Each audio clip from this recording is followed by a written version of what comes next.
Hello and welcome back to our governance call. First of all, Happy New Year to all of you. Great to see all the familiar faces and some new faces here. Today we have two important topics on the agenda, and we're gonna go straight to them after a quick governance update. And those two topics are one, a Treasury proposal from doDAO and Robin, who's in the call with us and will present it. And there'll be time for asking questions and commenting.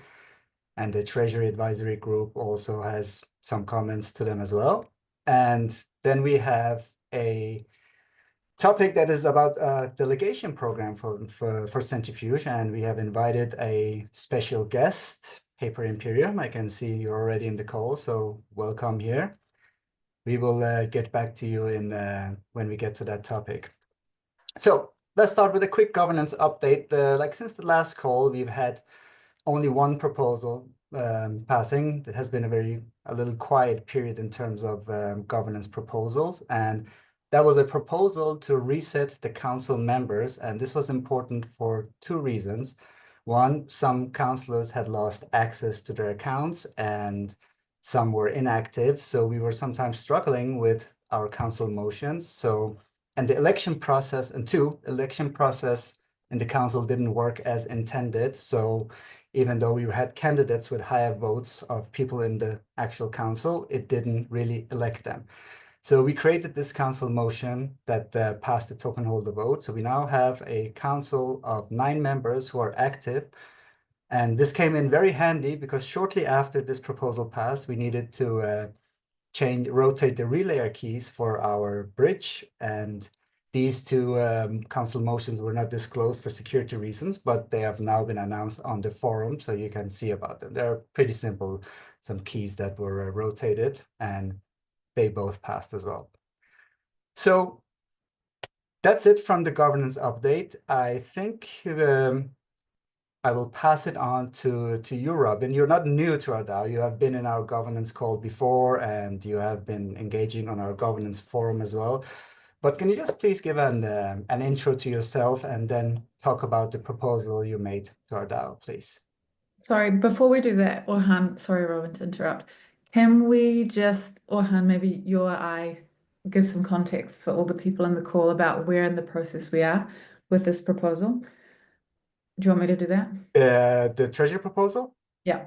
Yeah, this proposal is currently in the RFC stage, so request for comment, which means anyone can comment on it. Every DAO member can ask questions, express their interest, their support, their concerns, anything in the forum post and in this call here now.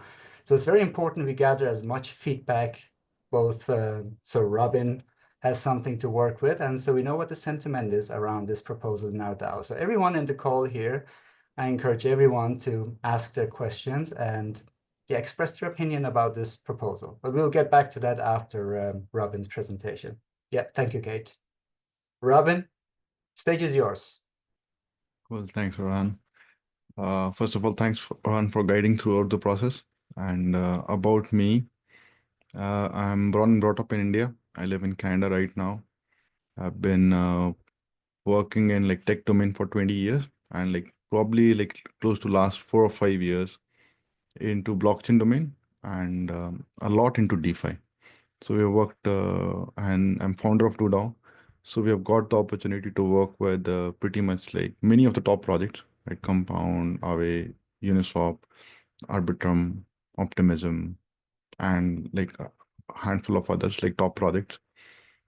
And we worked on multiple initiatives, education being one theme, and other theme being other tooling stuff and all. And for the last, I would say probably 7 to 9 months, we ourselves had been doing a lot of research related to RWAs and all, because we wanted to develop something related to RWAs and somewhat a bit similar to what Centrifuge already has. So we thought maybe it's better to start from what Centrifuge has and also see what our learnings and all are there and then work on those within the community, right? So some of our learnings, which I'll share in the proposal, but on a high level, this is about me and about doDAO. And if there are any questions, then I can walk through what did we want to do about the proposal and what do we want to do with Centrifuge.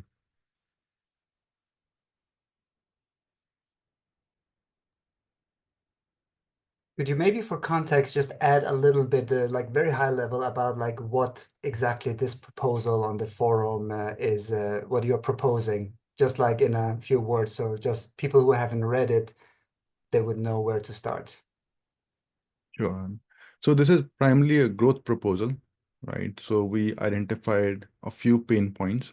So first being like onboarding of like the primary being onboarding of like the fund manager. So that is the exact thing that is our primary focus is. First is trying to create educational content all for that. And then it is working with them and trying to create a pipeline where we know where Centrifuge DAO is in terms of a pipeline of like fund managers, and we were constantly working with them, trying to see like whether they're aware about the process, and we are supporting them in trying to bring their funds on chain.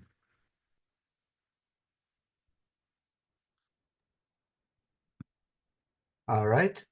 I think we can open up for the questions, but let's start with the Treasury Advisory Group. They have some feedback and some questions. So I'll pass it on to Cesar.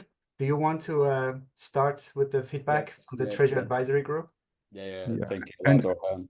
Yeah, and Orhan, if I can just get like maybe 2 minutes, I can quickly present it, right? Just in 2 minutes so that everybody knows like what we plan to Yeah, do and what the pain sure, points are. that good works. idea. Yeah.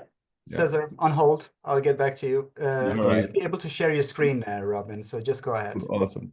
Sorry, I want to be as brief as possible, right? But then I thought like maybe it is good so that everybody is at the same page, like everybody knows what we want to do and all, Good right? choice.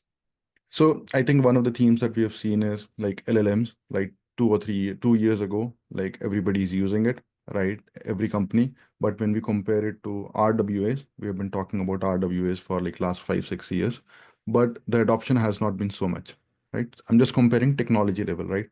On one level, when we compare with AI, like adoption is huge. Every company is adopting it. RWA, every financial institution, they would say this is relevant, but still like the adoption has been quite low as compared to how people say like, okay, this is relevant. And so what are the challenges? Why RWA is not getting adopted, right? So first of all, like as we know, like there is strict regulation when it comes to security tokens or giving securities like on chain and all, right? So there is no way around it. But then it is like first itself, like running a fund itself is very complex. Now you need to provide in-depth knowledge to like the asset managers or the fund managers that what are the benefits of using blockchain, and then they have to share all of this knowledge, right, with their investors. uh, First of all, like for them it is getting investors on board is a problem. Now they have to share additional problem with like additional information with the investors. So this is a huge complexity for RWA projects. Then it is normally when you use a technology, you want the cost and the effort to go down. But if you're trying to create an on-chain fund, you have to spend a lot of extra time learning about the benefits and all first, like as a fund manager. Then you need to know about the various regulatory frameworks and all, like where do you register your fund, which jurisdiction do you choose and all, right? And then you have to again create a lot of material that you would have to then distribute to your investors, right? And then when you have to find the investor, you have to say like, okay, who is the custodian do you choose? Like, who do you choose on the legal side, right? Which bank do you partner with? So these are all like repeatable tasks which every fund manager has to do, right? So a lot of effort goes into it. So this is the part that we want to templatize, right? So that we can share it with every fund manager and we can reduce that time and cost to minimal, the extra time and extra cost to minimal. So next is like Web3 user experience challenges, which we see, right? So we right now expect the community, like the investor is going to come, they're going to pay for the gas fee, right? And they're going to rely on the custody of the assets and all, right? And they're going to do the self custody. This is how we normally say like, not your keys, not your tokens. But like if you think about any Web2 person who is an investor, right? Many of the investors have a lot of money, but they don't want to get into the technical complexities, right? But the user experience has been improving now, right, with the smart wallets and all, which can pay for the gas fee. So I guess in next couple of years, a lot of the user experience would be solved in the blockchain world because of smart wallets and because of the funding of the gas fees and all, and the experience would be close to Web 2, right? So that is like the community itself, the technical community is already working on that, right? And there are multiple solutions that are coming for that. And then it is like investor education. So we saw that in the last in 2022 and 2023, a lot of like centralized funds, right? They went under because investors were not sure where their money is invested, right? They were not sure where the yields are coming, right? How their funds are being used. So it is very important for us to educate the investor also. So if we are recommending a fund, and if you're creating a fund on Centrifuge, the investor should be clearly know like how their funds would be used, right? So just to make Centrifuge as like a very, very trustable platform. So best fund managers come in, we make it very easy for those fund managers. At the same time, we make it very easy for the investors also to know how their funds are being used. So here we highlight like like a normal fund manager, what is the work that is needed for them, right? And to run an on-chain fund, this is all the extra work that is needed. So these are the things that we'll be focusing on, right? Our focus areas is fund manager education, business development, and creating a pipeline with fund managers and all. And then investor education, creating like content for them, helping them understand how their funds will be used, how to evaluate like a fund and all, and how to be aware about like from where the yields and all are coming. So these are the areas we work on, right? Education of fund managers, like helping them with all the partnerships, creating a pipeline, and then creating educational content for the investor and all. So on a high level, this is what it is, right? So Centrifuge, like the benefits are like ecosystem growth, right?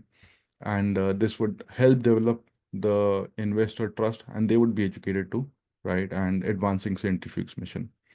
And then I will share this presentation where you can learn more about doDAO. So we have worked with like top projects, Swap Compound, Arbitrum, Optimism, like created educational sites and all for that.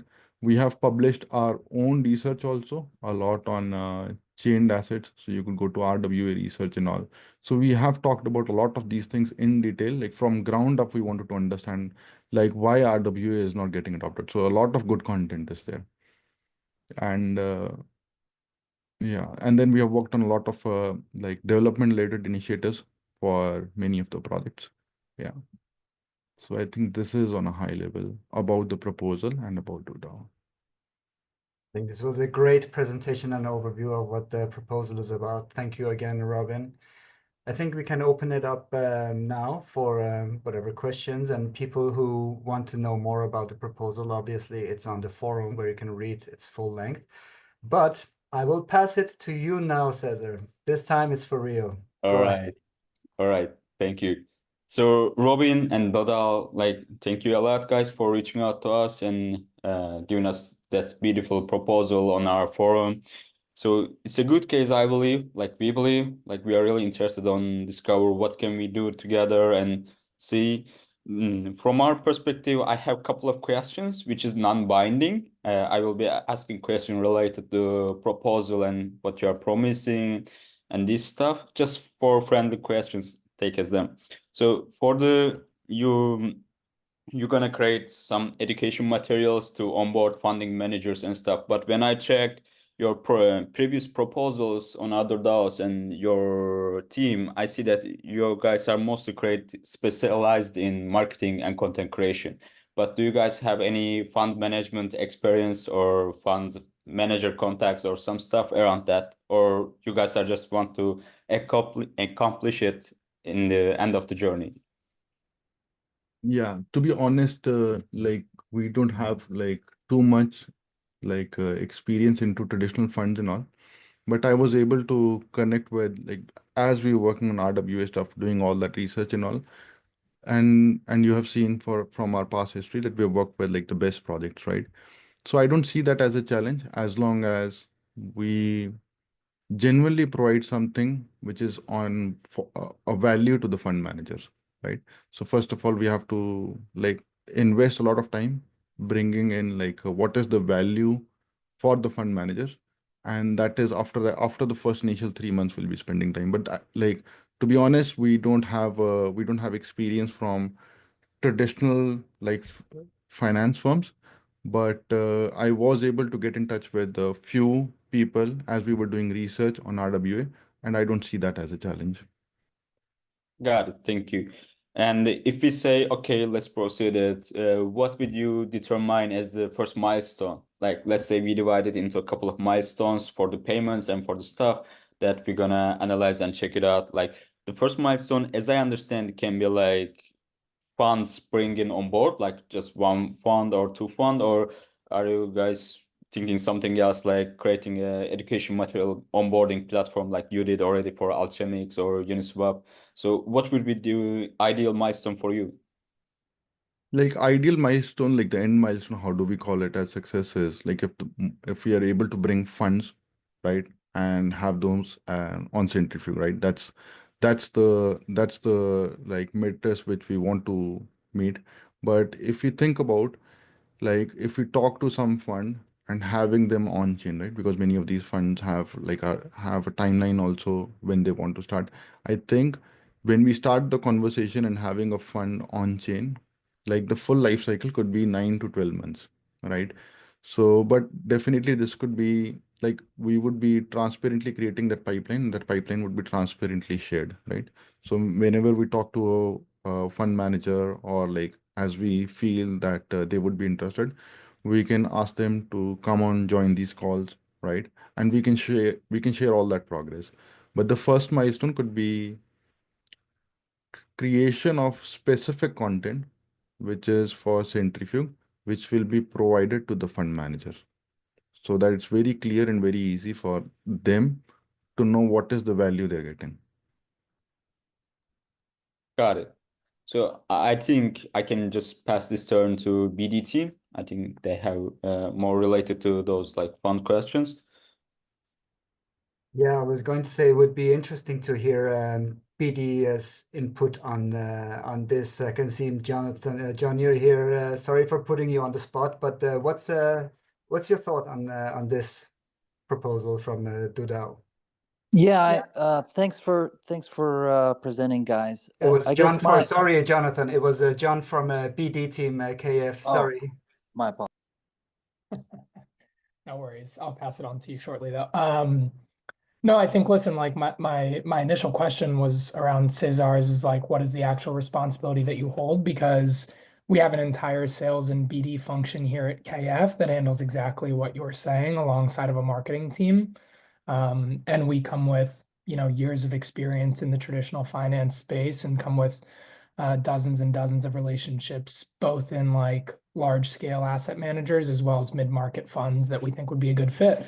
And then, of course, we're monitoring inbound requests from different fund managers looking to tokenize their funds using our technology. So maybe from like an education perspective, there's an interesting angle here, but from like a fund manager business development perspective, I think that that's something that we're largely focused on and focusing on day in and day out.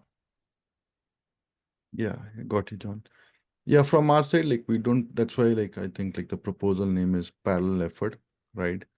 So I feel like what is the need that we need like normally like in like what is the need, right, in RWA world is having more and more funds on chain, right?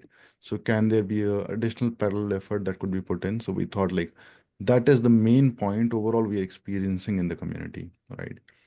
But we are open to suggestions and we would want to work with anybody and also work under guidance because for us it's fun like learning a lot of that stuff, providing value, trying to provide real value to the investors, trying to bring in like really good assets on chain and all. Yeah. Yeah, I totally hear you. I think this is a very it's a very relationship driven business. So I think we've been cultivating relationships over the last, many months. So the work's been being done. Those are my main comments there. I don't know, Jonathan, if you had anything else to add, please feel free to jump in. Yeah, thank you. I guess my question is if BD has a pipeline, right, and presumably has rejections, why would we not want new education process to convert on previously unconverted leads? That just seems like a useful application of the education. That being said, as a U.S. Based participant, I think accredited investor education is probably as valuable as um, the education for just general fund managers. So if we could accomplish both of those at the same time, I think it would be a value to U.S. jurisdiction. Yeah, so from our side, definitely education is a piece on both the sides which we'll be targeting, on the fund manager side and also on the investor side also. But additional effort would be, like as I said, a parallel effort would be also doing the BD, because that is the end goal that we want to meet, right? So we can create a lot of the content, but what do we really want to have in the community, right? We want to have more and more funds, right? And quality funds, right? Which is like good opportunities for the investors to invest in. So that's why we thought like it is must to put in that effort, and it's a parallel effort, does not replace it. And I think we have coordinated with the like other people in the community also, which we can get for the feedback. So I think like we would want to work with like the foundation, right? And like the other BD teams, understand from them where they are and assist them, take help from them, work under their guidance, work together. And I see your hand, Jeff, and there's a question in the chat as well. But I would also like to hear like people from marketing, like working. What do you think of this proposal? It would be great to get your perspective as well. So now we've had it from a BD perspective, and now get it from a marketing perspective too. Is there anyone on the call who can take that? Address that? Hi, I'm on the call, Maria. I'm from product marketing. So yeah, we do create a lot of content. As John mentioned, we have the whole team doing that. And I mean the main question is like two questions. First of all, when we say content, what do we mean? Because this is like why we think this new type of content and this content that we didn't create before will somehow change the situation. Because the second question is, okay, so we created this content that you will describe like after my question. How do we make sure this is distributed to right people? Because I think it's not only the problem of like the lack of the content, right, in the market, but also that we are fighting for attention of those asset managers, and that's like also one of the things that that is on the way, not for Centrifuge only, but generally on the market. So two questions. First, what is the groundbreaking in the content that you propose to create? And second, how do you see the distribution of such a content? Thanks. I think the content that we'll be creating would be quite in-depth content, right? Which is like what is the intent of the content is presenting a template to a fund manager so that there's a lot of repeatable stuff that I've shared, right?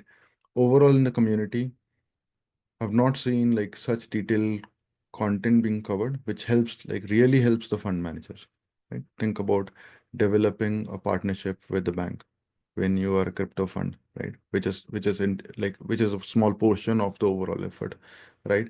Finding a jurisdiction and which jurisdiction to go for, what are the benefits, and like so this type of content takes a lot of effort to create, a lot of effort, right? Like finding all the information and all, but it is very in depth also. So this is the type of content which is not there. It is primarily about making it as easy and as templatized as possible for the fund manager so that we share all the information. They know what are the exact steps, who to talk to, what exactly is needed on their side to do all the groundwork for bringing their fund on chain. I think investor education is still not tough. Investor education you could do, and a lot of that has been done, which we can do. But this is, I would say, this part is missing right now. And regarding distribution of the content, I think it's a small community, won't be a big one. It is how effectively we can talk to the fund managers and we can talk to the existing team, right, who has been in connection with the fund managers, work with them, first trying to distribute to them and to each and every new fund manager we talk to, attending the events. That's why we have a budget for travel also, right? Attending the events and sharing that content primarily there, and trying to give try to do attend like meetups and all, and try to share all the content there. So it's a very targeted audience, right? It won't like, I'm not sure like how much would be online like and all. It's a very, very targeted audience, trying to get in front of them and trying to hand over like all the relevant material to them. Thank you, Robin. We have a couple of minutes left, so there is sorry, Jeff, I still haven't forgotten about you, but Martin, you asked an interesting question in the chat. Do you wanna ask it yourself to Robin here? Hi, Robin. Great proposal. Yeah, no, I've just been interested to learn more about doDAO. Just checked it out. Your Twitter feed, etc. Looks like you launched a token on Binance Smart Chain something like 3 years ago. Not sure, looking at the website, it's almost empty. Yeah, I'm just curious what you guys are doing, what you're up to, who is part of the DAO, and what it is up for. Okay. So there's a doDAO.dev, which is I think like a Solana wallet, and we are doDAO.io. So there is no token, no plan to launch a token, right? So it is basically, I think we do like, as I said, we work with on the education side with the best projects, right? And we have worked on the technology side, like on the tooling side, on the development side, and with Compound a lot, and with a few other protocols also, right?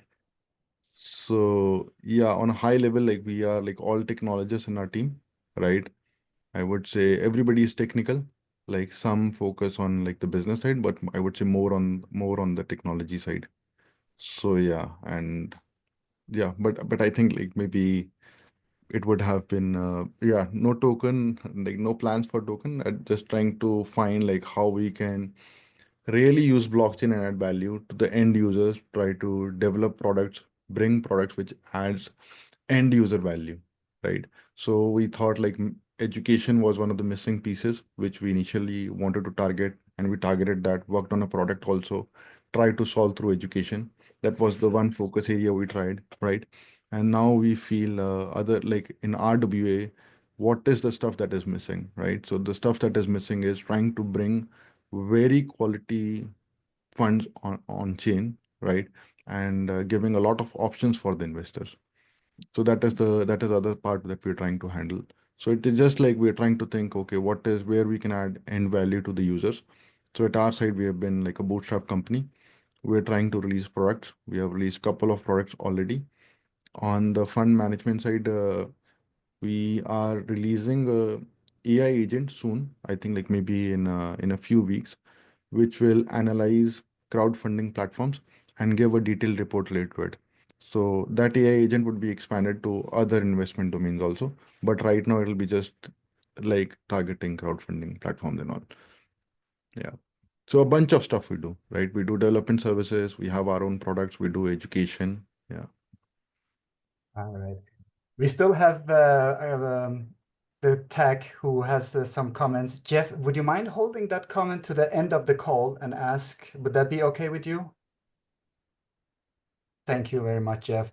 So because we still have some comments from the Treasury Advisory Group that is important to include here as well. So I'll pass it on to Andrew now, and then we move on to the next topic on the agenda. Go ahead, Andrew.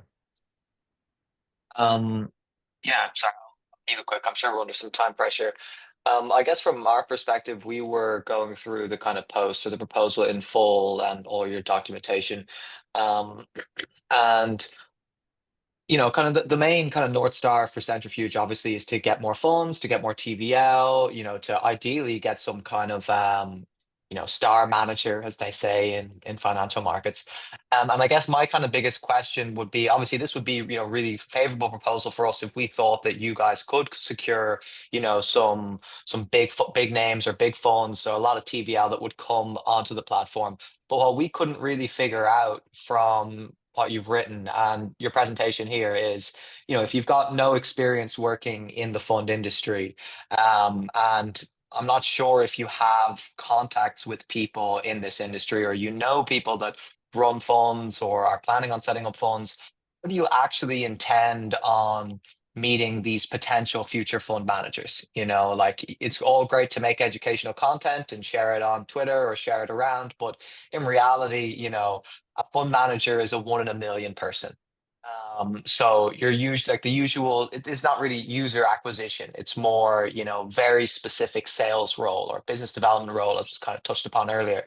So do you have an actual strategy for, converting your educational content, which I'm sure is very good, into, real TVL and real managers? Because, I think a lot of us have gone to loads of crypto conferences all around and been on Twitter and stuff like that. And it's not often you meet someone that says, oh, I want to spin up a new investment vehicle. So do you have a kind of core plan to actually, convert people, like find leads, convert them? Or are you more just going to rely on your kind of educational content to do that legwork for you? And Robin, we are getting towards the end of the time on this segment, so if you want to consider this in more detail and respond on the forum, that's also fine. Sure. Probably I'll just respond in like maybe a couple of sentences, and then I can give the detailed response on the forum. So I think it will be more, as you said, like not on crypto conferences, but trying to go to other events where the fund managers are. And that's why we specifically included like budget for travel. So yeah, it'll be going where the fund managers are and talking to them. So as I said, like we were able to connect with a few initially, and we don't feel that to be a challenge. But yeah, it'll be just going in front of them and getting on a phone with them, explaining what is the value they get.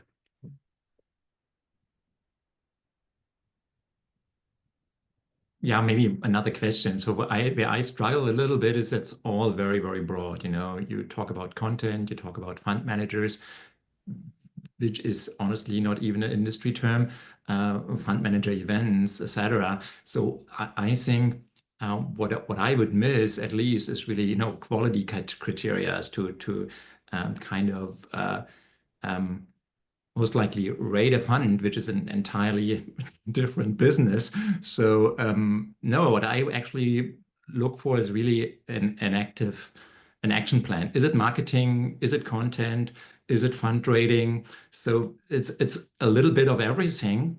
And then actually do that within 9 to 12 months with 2 people is almost impossible, I feel, So I think for me, it sounds a little bit like you would like to solve all the issues of the entire RWA tokenization space, and let's literally not onboarding fund managers, if that term exists at all.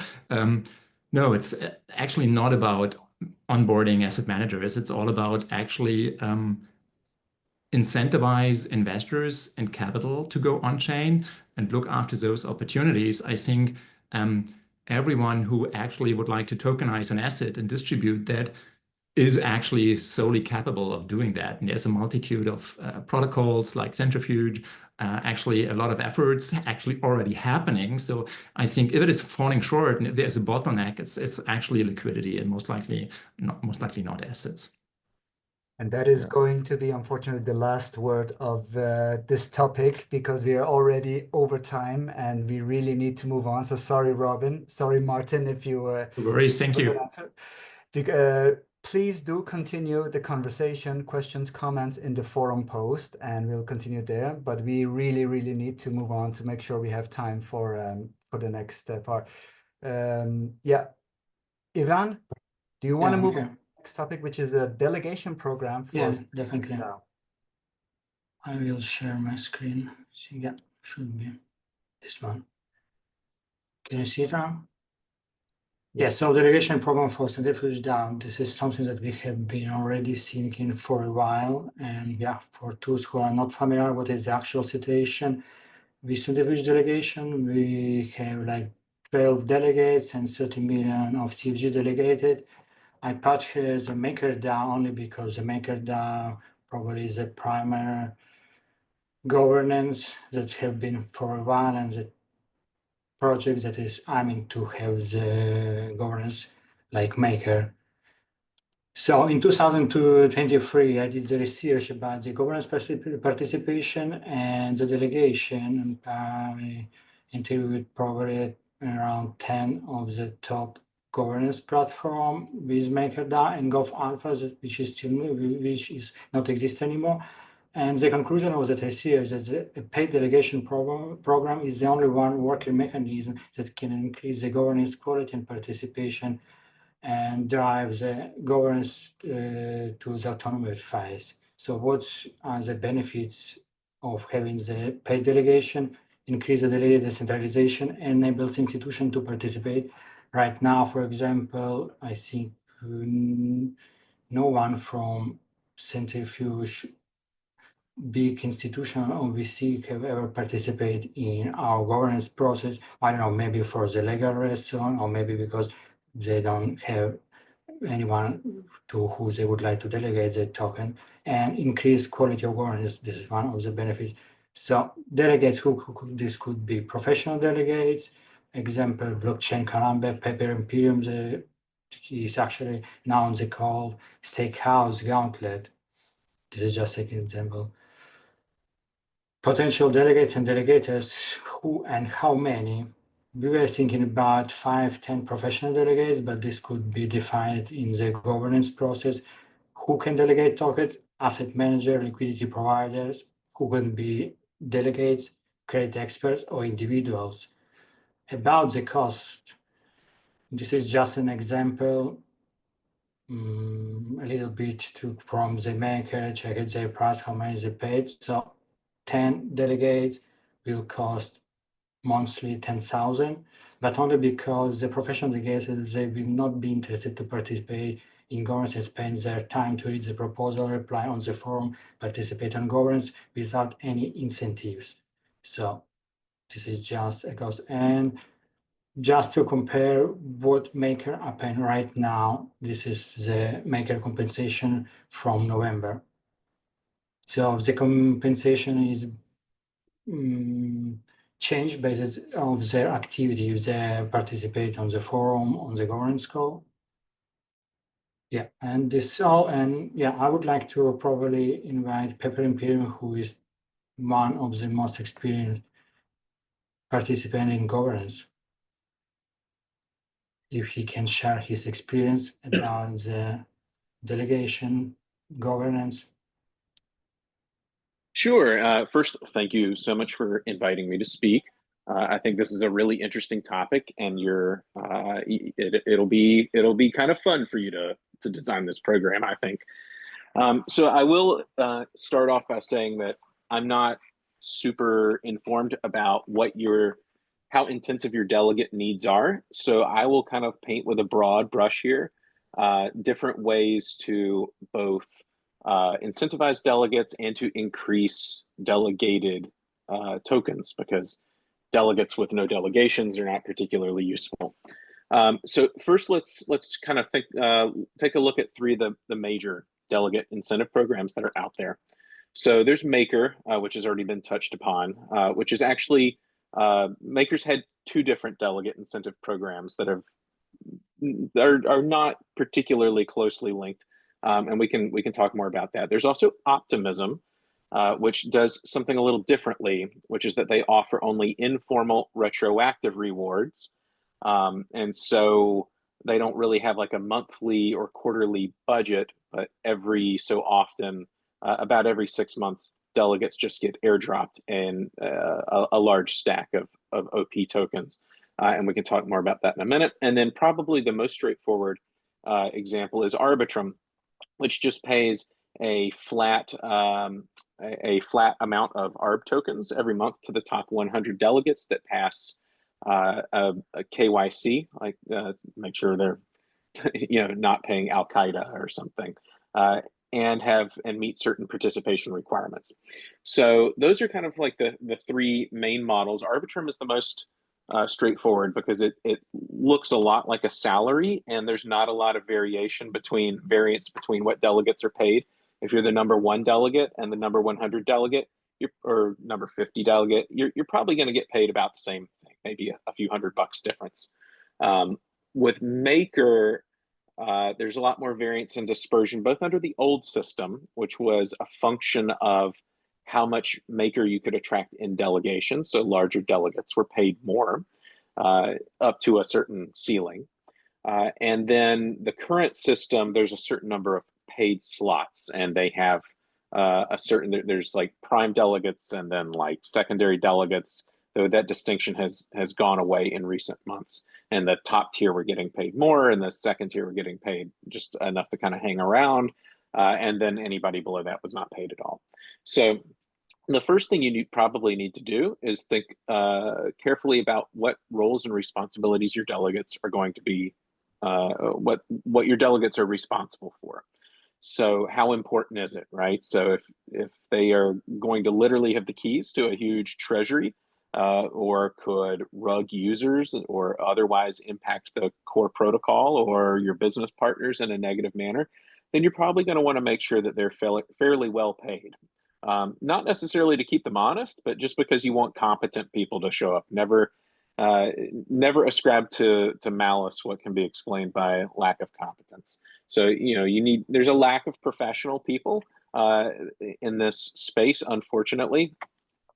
So if you wanted a professional delegate outfit, like I worked for GFX, there's also Stable Lab, there's Steakhouse, there's Gauntlet, there's a lot of professional delegate providers out there. Most of them don't do only governance. It's kind of a side business for them. But from their perspective, we think, well, how many hours a month is this going to be? And then we back out our required compensation from there. I will say you should always assume your delegates are going to have to spend at least 10 hours a month, call it 2 to 3 hours a week, just to stay current on your protocol, right? Because if they don't have context of your protocol, then they're not going to be very useful as delegates, no matter how smart or otherwise knowledgeable they are, because every protocol and every project has its own idiosyncrasies.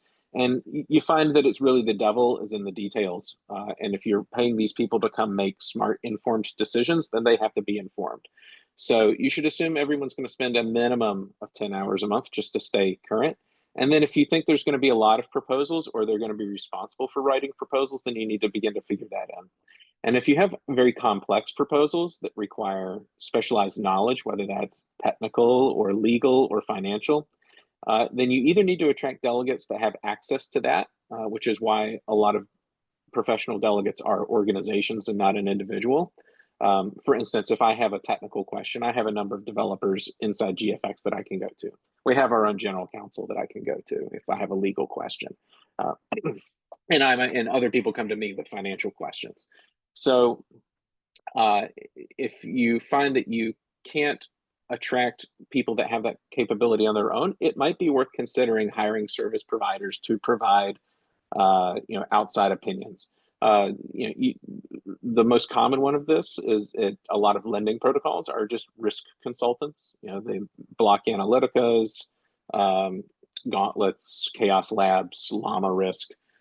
It doesn't have to be in risk management, but if there's some area where your delegates may not have the expertise themselves, you should consider providing resources for them to get up to speed from someone who may have advice for them. So with that in mind, you can begin to think about what your delegate program needs to look like. So if you're only going to have votes once a month, or maybe it's once a week, then that's going to look very different in the time commitment from your delegates. If your proposals are going to be 20 pages long and have to read a lot of legalese or financial terms or technical terms, like for code, then that's obviously going to be a lot more work than just voting on $10,000 grants for people to go sponsor a hackathon or something like that. And then from there, you need to think about recruiting the delegates, which hopefully you have quite a few people already within your community that are interested once you pay them for their time. And if not, go out and look for them, which, engaging with professional delegates is not a terrible way to start. I'll pause there before moving further. Thank you. Great. I actually prepared 3 questions for you, but you already answered all of them. So we have also Ryan Hazinki. He's part of the delegate voice on Polkadot, and recently Polkadot improved their delegation system. And right now they also incentivize the delegation. I think that Ryan can speak about this. Yeah, no, I mean, Paper Imperium, honored to have you here with us. When Yvonne said you're going to be here, you're definitely a legend in the governance space and really great, just input all around. And I'm glad that Yvonne brought that up because recently, for those of you who are paying attention to the broader Polkadot ecosystem in which Centrifuge is built on that tech, the delegated voice program from the Web3 Foundation just began incentivization. So that was in cohort 3. And to some of the points that Paper Imperium brought up, we are paid retroactively. So this is maybe something to consider for Centrifuge as well, just in terms of the mechanics, whatever the numbers shake out to. So in that particular case, each DV is paid, I think it's 3,700 DOT. So it's roughly 600 DOT per month because you're doing, no, I'm sorry.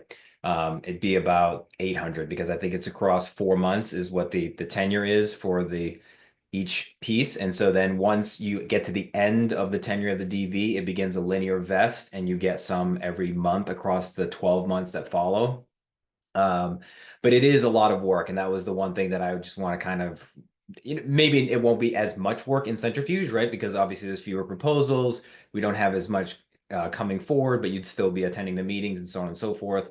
In the case of Polkadot, I mean, some of you have seen it. It went from peak madness where there was tons of referenda being thrown up because it's all permissionless. Anybody can put these things on chain.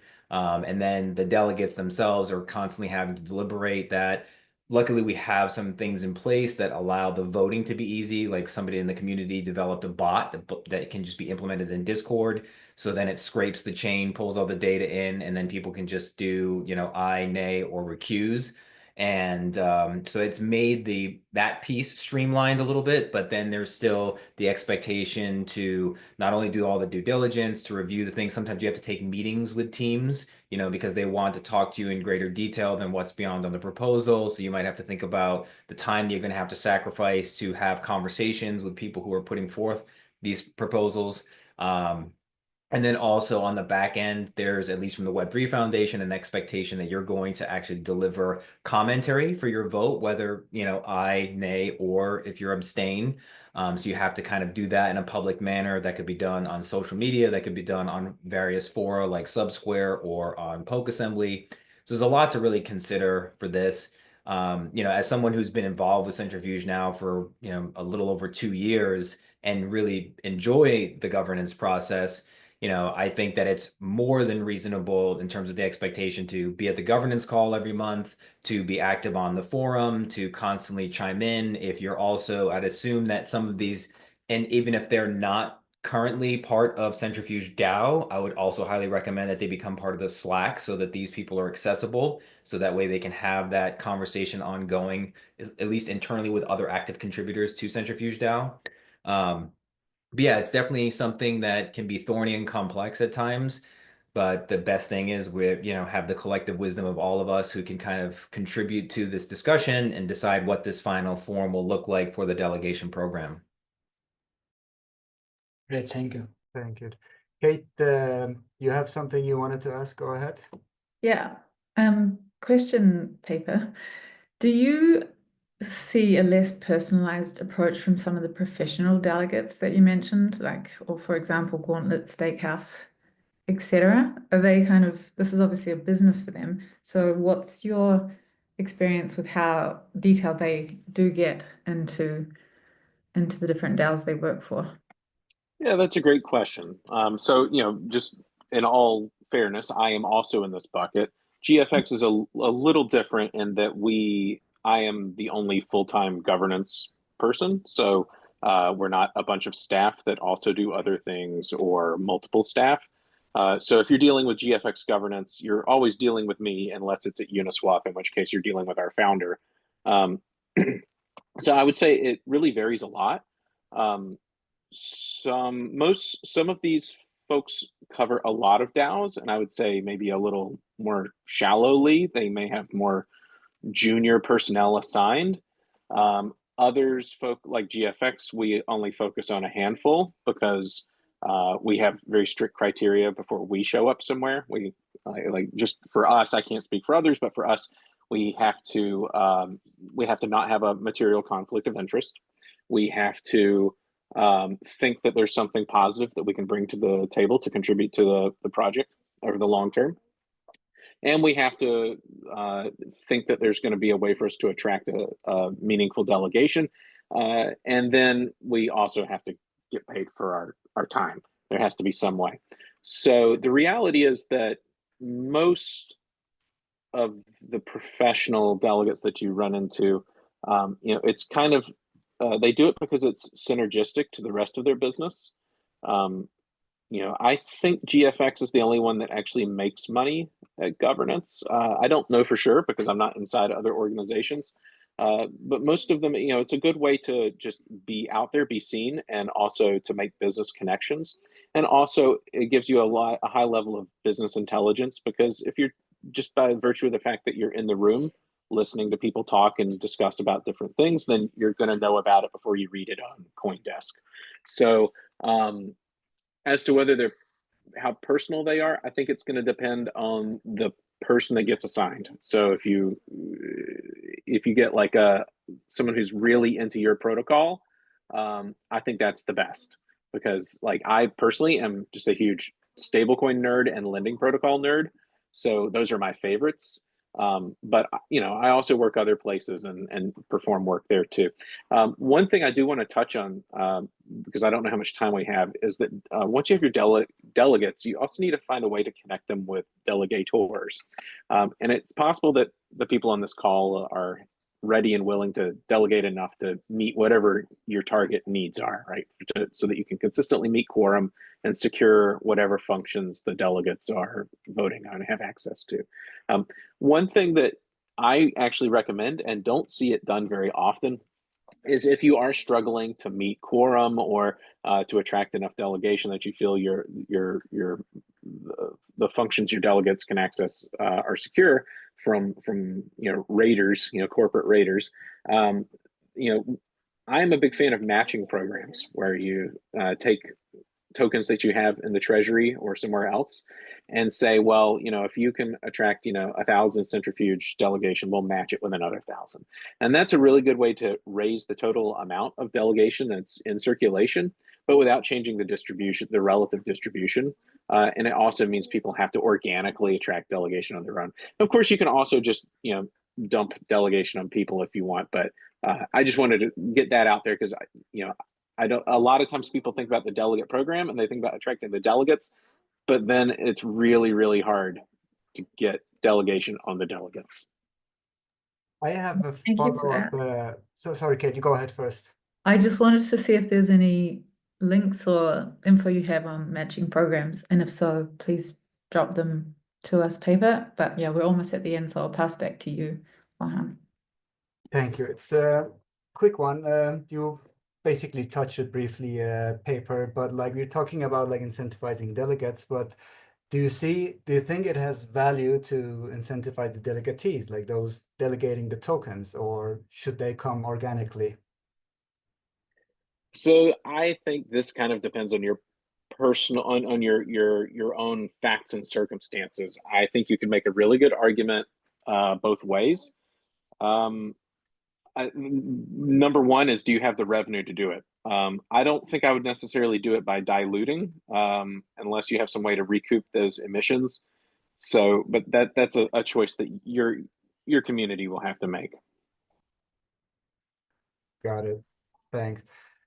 Is there one last question, a very quick one? We can go for a very quick question and equally brief answer if possible. Then there is time. I have one if no one's jumping in. And I guess, Paper, that is, what would you look for or need when evaluating whether to join or put your head in the ring for a delegate program? You mean like our criteria are that we have to think that we have to have no material conflicts of interest. So like we don't want to work for competitors, generally speaking, unless we feel like they're not actually competitors, even if they view themselves as such. Have to find a way to get paid, have to think that there's actually something that we can do that's useful.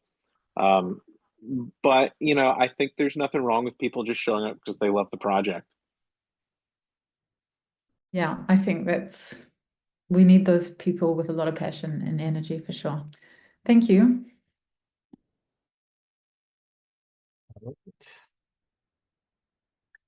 Any last comments or questions? Because otherwise we are perfect with time and everything, and we got to cover all the things. And so if there isn't, I would like to thank Robin for coming and presenting your proposal, and thank you, Ivan, for presenting this, and everyone who contributed to the discussion. And special thanks to Paper for coming and sharing your experience with us here. And yeah, and we'll be looking at this recording later on to see how we can use this in designing our own delegation program. So hopefully it will be okay to invite you at a later stage as well, or still somehow have contact to you and ask you if there is anything. Would that be okay? Paper Imperium? Yeah, that would be great. Sorry. Thank you. All right then. Well, thank you everyone for coming and making this call great. And we'll see you next month here again. Thanks, Take everyone. care, Thank you, everyone. Orhan. Take Yeah. care. Bye-bye. Thanks. Thank you. Bye bye. Bye. Ciao.